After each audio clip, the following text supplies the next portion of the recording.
చంద్రబాబు గారు 2 రోజుల పాటు కలెక్టర్ల సమావేశం అయితే నిర్వహించారు. మనందరికీ తెలిసిందే. నిన్న ఒక్కరోజే దాదాపుగా 12 గంటల పాటు కలెక్టర్ల సమావేశం నిర్వహించారు. అంటే ఆయన కలెక్టర్ సాధారణంగా చంద్రబాబు గారితో ఏదైనా మీటింగ్ అన్నా, చంద్రబాబు గారితో సమావేశం అన్నా అధికారులు చిన్నపిల్లోళ్ళు పుస్తకాలు తెచ్చుకున్నట్టుగా బండిల్స్ తెచ్చుకునేవాళ్ళు. సరే, ఇప్పుడంటే ఆ ల్యాప్టాప్లు, ఆ సిస్టమ్లు, ట్యాబ్లు వచ్చేసినాయి కాబట్టి అవి తెచ్చుకుంటున్నారు అనుకోండి. అంటే చంద్రబాబు గారు ఏం అడుగుతారో తెలియదు కాబట్టి ఆల్రెడీ ఆయన ప్రిపేర్ అయ్యి వచ్చిన తర్వాతే మనల్ని ప్రశ్నలు అడుగుతారని గతంలో అధికారులు చిన్నపిల్లలు పుస్తకాలు పట్టుకెళ్ళినట్టుగా ఆ పుస్తకాలు పట్టుకుని వెళ్ళేవారు కలెక్టర్ల సమావేశానికి. సో ఇప్పుడు బుక్కులు తగ్గిపోయినాయి. 1-2 బుక్లే తెచ్చుకుంటున్నారు, కానీ మిగతాది ట్యాబ్ కావచ్చు, ల్యాప్టాప్ కావచ్చు తెచ్చుకుంటున్నారు. వాటిల్లో డేటా స్టోర్ చేసుకుని తెచ్చుకుంటున్నారు. నిన్న ఒక్కరోజే చంద్రబాబు గారు 12 గంటల పాటు కలెక్టర్ల సమావేశం నిర్వహించారంటే ఒక్కొక్క శాఖ మీద ఎంత దీర్ఘంగా విచారించారు, చంద్రబాబు గారు సమావేశం నిర్వహిస్తే ఎంత డెప్త్గా వెళ్తారు అనడానికి నిన్నే ఒక ఉదాహరణ. ఆఫ్ ద రికార్డు కొంతమంది కలెక్టర్లు కూడా ఈనేడ్రా బాబు ఎంతసేపు కలెక్టర్ల సమావేశం పెట్టాడని ఆశ్చర్యపోయినటువంటి పరిస్థితి. ఎందుకంటే గతంలో జగన్మోహన్ రెడ్డిని చూసిన వాళ్ళకి చంద్రబాబు గారిని చూస్తే ఆశ్చర్యమే కలుగుతుంది. ఎందుకంటే జగన్మోహన్ రెడ్డితో కలెక్టర్ల మీటింగ్ అంటే ఉదయం 10 గంటలకు మొదలు పెడతారు నాకు తెలిసి. మధ్యాహ్నం 12 గంటలు, 12 లేదా 1 గంట కంటే లంచ్ టయానికి క్లోజ్. ఇంకా ఆ తర్వాత బాయ్ రామ్ ఎవరి దారుణాలు కలెక్టర్లు కూడా వెళ్ళిపోవచ్చు. కానీ చంద్రబాబు గారితో మీటింగ్ అంటే ఆషామాషిగా ఉండదు. ఆయనతో మీటింగ్ అంటే విచిత్రం ఏంటంటే, సరే కలెక్టర్లు కూర్చున్నారు, యంగ్ ఉంటారు, వాళ్ళు కూర్చున్నారు, ఓకే. కానీ 7-10 వయసులో చంద్రబాబు గారు ఓపిక, ఆయన అడిగే ప్రశ్నలు, కలెక్టర్లు చెప్పే సమాధానాలు, తిరిగి ఈయన అడిగే ప్రశ్నలు, ఒక రకంగా కలెక్టర్ల మీటింగ్ నేను చూస్తే అర్థమవుతుంది. అలాగే ఎవరైనా సరే నిన్న ఫారెస్ట్ అధికారుల మీద కూడా కొంత ఫైర్ అయ్యారు చంద్రబాబు గారు. సో మీ తీరు కరెక్ట్గా లేదు, మీ మీద అనేక కంప్లైంట్స్ వస్తున్నాయి, ప్రజలు ఇబ్బంది పడకూడదు, ఫ్రెండ్లీ పోలీసింగ్ ఉండాలంటే మాత్రం మీరు ఆ విధంగా ఉండట్లేదని చెప్పి కొంత అటవీ శాఖ అధికారుల మీద కూడా కొంత ఫైర్ అయినటువంటి పరిస్థితి. ఇక ఇదే సమయంలో ఇప్పటివరకు ఎమ్మెల్యేలకు ర్యాంకింగ్ ఇవ్వటం మాత్రమే మనం చూసాం. కానీ ఇప్పుడు కలెక్టర్లకు కూడా ర్యాంకింగ్ ఇస్తామని చెప్పి నిన్న చంద్రబాబు గారు ప్రకటించడం జరిగింది. అంటే పోటీతత్వాన్ని పెంచటం. ర్యాంకింగ్ అనేది దేనికి సూచన అంటే పోటీతత్వాన్ని పెంచటం. సో ఇప్పుడు స్పీడ్ ఆఫ్ డూయింగ్ బిజినెస్ లాగా ప్రతి కలెక్టర్కి వాళ్ళ పనితీరుని బట్టి రాబోయే రోజుల్లో ర్యాంకింగ్స్ కూడా ఇస్తామని చెప్పి కలెక్టర్లకైతే చెప్పడం జరిగింది. ముఖ్యంగా రాష్ట్రంలో చేసే ప్రతి అభివృద్ధి కార్యక్రమానికి కలెక్టర్లే కీలకం. రాష్ట్రంలో జరిగే ప్రతి పనికి ఆ జిల్లాకి సారథిగా ఉన్నటువంటి కలెక్టర్దే బాధ్యత. అక్కడ తప్పు జరిగినా, ఒప్పు జరిగినా, ప్రభుత్వానికి మంచి పేరు వచ్చినా, చెడ్డ పేరు వచ్చినా ప్రధాన పాత్ర ఎవరిది ఉంటుంది అంటే కలెక్టర్ది ఉంటుంది. కాకపోతే ఏంటంటే ఇది రాజకీయ కోణంలో రాజకీయ నేతలను విమర్శిస్తారు తప్ప అధికారుల జోలికి పెద్దగా రారు. బట్ వీళ్ళు సమర్థవంతంగా పనిచేస్తే ప్రభుత్వానికి మంచి పేరు, వీళ్ళు సమర్థవంతంగా పని చేయకపోతే ప్రభుత్వానికి చెడ్డ పేరు. సో వీళ్ళ పనితీరు మీదే ప్రభుత్వానికి వచ్చే పేరు అనేది ఆధారపడి ఉంటుంది. నేను చంద్రబాబు గారు చెప్పింది కూడా అదే. అలాగే ప్రతి నెల 8 రోజుల పాటు, అంటే వారానికి 2 రోజుల పాటు ప్రజల్లోకి వెళ్ళాలి, పల్లె నిద్రలాగా ప్రజల సమస్యలు తెలుసుకోవాలి అని చెప్పి నేను చంద్రబాబు గారు చెప్పారు. ఎందుకంటే మనం ఏసీ రూముల్లో ఎప్పుడు 360 రోజులు ఏసీ రూముల్లోనే కూర్చుని రిపోర్ట్ల ఆధారంగానే మొత్తం మేము చూస్తాము అంటే జరగదు. క్షేత్రస్థాయికి వెళ్ళినప్పుడు పరిస్థితులు తెలిస్తే, క్షేత్రస్థాయిలో ఉన్న పరిస్థితి ఒకటి, మన టేబుల్ మీదకి వచ్చే రిపోర్ట్ ఒకటి ఉండొచ్చు. అందుకనే చంద్రబాబు గారు ఏం చెప్పారు, కలెక్టర్లు కూడా ఖచ్చితంగా క్షేత్రస్థాయికి వెళ్ళాలి, అప్పుడు మీకు సమస్య మీద అవగాహన వస్తుంది. ఎవరో ఏదో చెబితే మీకు సమస్య మీద అవగాహన రాదు.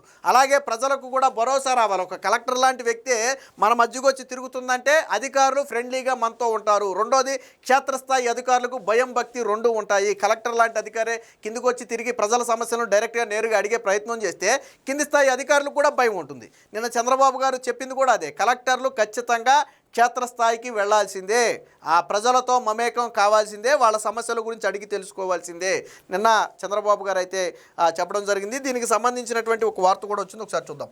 కలెక్టర్లకు ర్యాంకులు, స్పీడ్ ఆఫ్ డూయింగ్ బిజినెస్లో పోటీ, భారీ పెట్టుబడులకు చొరవ తీసుకోవాలి, ఆయా జిల్లాల్లో ఉన్న వనరులు, అవకాశాలు, అనుకూల పరిస్థితులను బట్టి ప్రణాళికలు రూపొందించాలి, వేగంగా భూ కేటాయింపులు అలాగే దానికి అనుమతులు మంజూరు చేయాలి, అభివృద్ధి వికేంద్రీకరణ మా లక్ష్యం. అందుకే 3 రీజనల్ అథారిటీల ఏర్పాటు, కలెక్టర్ల సదస్సులో సీఎం దిశానిర్దేశం, కుటుంబాలకు సంక్షేమ లేఖలు, అమరావతిలో creative city, AI film content క్రియేషన్లకు పెద్దపీట అని చెప్పి, ఇది మర్యాదగా చెబితే వినరా అంటే అటవీ శాఖ అధికారుల మీద నేను ఇందాక చెప్పినట్టుగా చంద్రబాబు గారు ఫైర్ అయ్యారు. దానికి సంబంధించినటువంటి వార్తది. సో రాష్ట్రంలో అన్ని జిల్లాలకు పెద్ద ఎత్తున పెట్టుబడులు రాబట్టేందుకు కలెక్టర్లు చొరవ తీసుకోవాలని ముఖ్యమంత్రి చంద్రబాబు గారు ఆదేశించారు.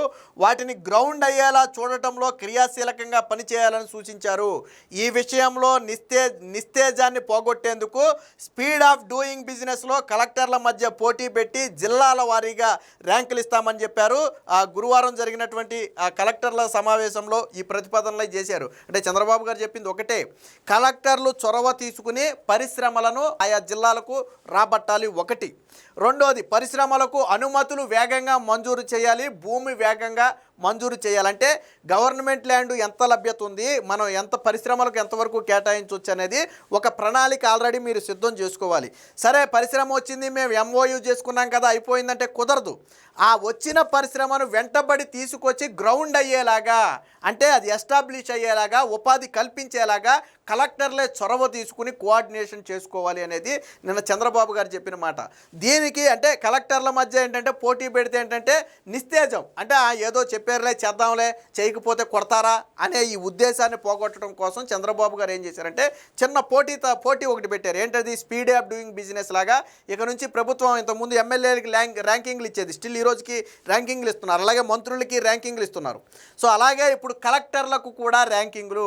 సో ఏ జిల్లా ఈ పెట్టుబడుల ఆకర్షణలో ప్రథమంగా నిలిచింది, ఏ జిల్లా ఎక్కువ అనుమతులు మంజూరు చేసింది, ఏ జిల్లా వేగంగా అనుమతులు మంజూరు చేస్తుంది, అలాగే ఎవరు వేగంగా భూములు ఇస్తున్నారు, ఇలాంటి అనేక కోణాల్లో చేసిన తర్వాత వారందరికీ కూడా ర్యాంకింగ్స్ ఇస్తామని చెప్పి చంద్రబాబు గారు చెప్పారు. ఖచ్చితంగా ఇది ఒక మంచి సుపరిణామం. ఎందుకంటే కలెక్టర్లు కూడా బాగా యంగ్ ఉంటారు. సో వాళ్ళకు కూడా ఒక పోటీతత్వం పెరుగుద్ది.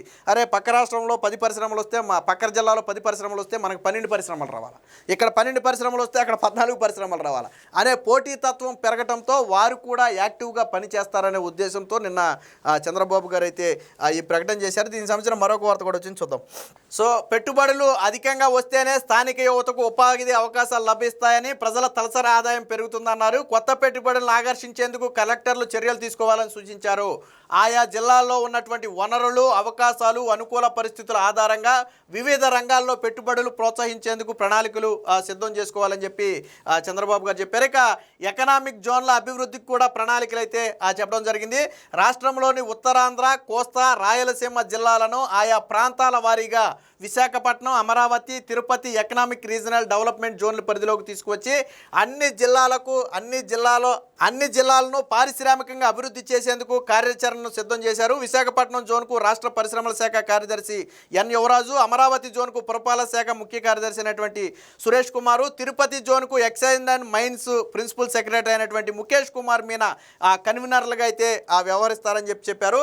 సో ఇక్కడ చంద్రబాబు గారు నిన్న చేసినటువంటి సూచనలు కూడా చూడండి. కలెక్టర్లు నెలలో 8 రోజులు క్షేత్రస్థాయిలో ఉండాలి, హెచ్ఓడీలు వారం, సెక్రటరీలు నెలకు 4 రోజులు పాటు క్షేత్రస్థాయికి వెళ్ళాలంటే కలెక్టర్లతో పాటు హెడ్ ఆఫ్ ది డిపార్ట్మెంట్లు వారం పాటు అంటే నెలలో 7 రోజుల పాటు వెళ్ళాలి.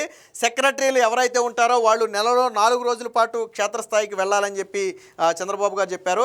రాష్ట్ర స్థాయి మాదిరిగానే జిల్లాల్లో ఆర్టీజీఎస్ కేంద్రాలు ఏర్పాటు చేయాలి. వారంలో 2-3 గంటలు కలెక్టర్లు అందులో కూర్చోవాలి. ఇప్పుడు ఆర్టీజీఎస్ అనేది మనకి అమరావతిలో ఉన్నటువంటి స్టేటు హెడ్కి సంబంధించి ఒకటే ఉంది. సో మొత్తం డేటా అంతా కూడా అక్కడికి వస్తుంది.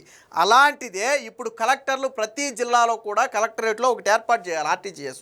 సో ఇప్పుడు రాష్ట్రానికి సంబంధించినటువంటి డేటా అక్కడ ఆర్టీజీఎస్కి వెళ్తుంది, స్టేట్ ఆర్టీజీఎస్కి. జిల్లాలకు సంబంధించినటువంటి డేటా డేటా మొత్తం కూడా కలెక్టర్ల దగ్గరకు వస్తుంది.